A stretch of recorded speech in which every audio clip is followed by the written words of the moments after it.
Hello, freak bitches. Yeah, 2005. That was our last ever Wild Boys trip. Oh, yeah? Yeah.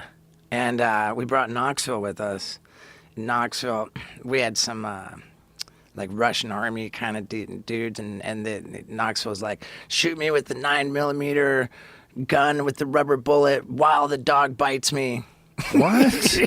Yeah, he was going for it, and our director Jeff Tremaine was like, "Hey, if you still have this in you, why don't we not do it for TV? Let's make another movie." And that was why we stopped doing Wild Boys and made Jackass #2. If you still have this in you. Oh Oh my you still God. want to get it beaten out Dude. with rubber bullets. Dude, a lot of shit happened on that last Wild Boys trip, man. There was we had this practice of like for the censors, like it's called standards and practices. They'll be like, they'll give back notes like you can't, show this. And so we would film what we call red herrings, like just blatantly ridiculous shit that's Right. never going to be allowed on TV.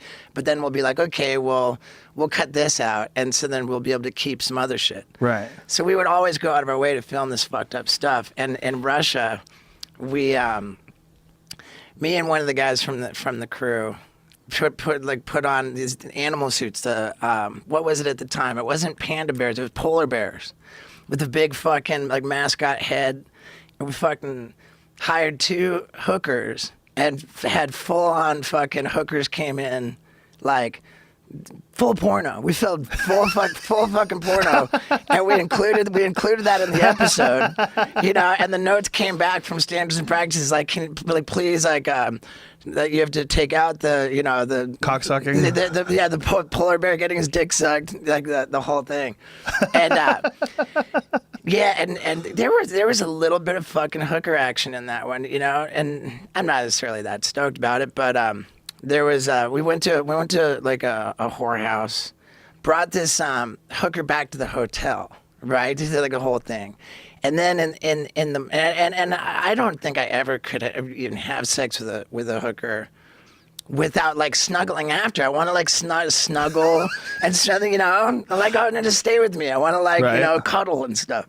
And in the morning, this hooker she just tells me like how much I owe her. Right. And I'm like, that's fucking outrageous. There's no fucking way. I was like, basically, I don't care if your fucking pimp wants to kick my ass and fucking kill me. I'm not paying that fucking much. It was that much? How much was it? I forget. It was so long ago. But yeah, I was outraged. So was it negotiated beforehand? It just wasn't in that case. Because I remember clearly. I was like, you want that much? And I said, I'll give you this much, and that's how much you get. Whoa. Period. And we came out, right, like I gotta go film, and walking through the lobby. Knoxville's down there having breakfast. This hooker comes walking by Knoxville, and she says, "That's not Steve-O, that's Cheapo."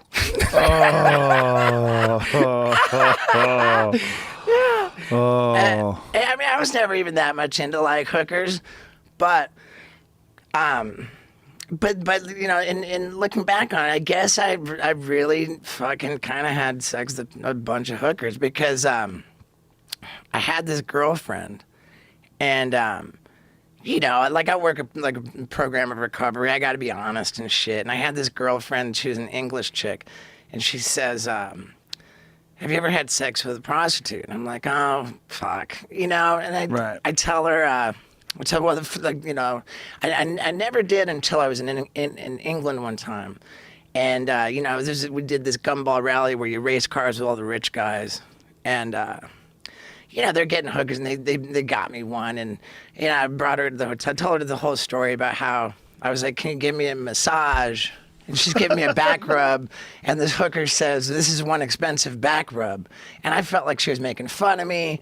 And I said, "Oh, fuck it." And I put on some Motley Crue and put on a rubber, and I humped her, okay? I told this story to my girlfriend. She says, I said, "Okay, what, did you, was there any other ones?" And I'm like, "Oh, fuck," I'm like, well, in New Zealand, like, there was a massage parlor, and it turned out that they just have sex with you, like, and it's a joke. It's like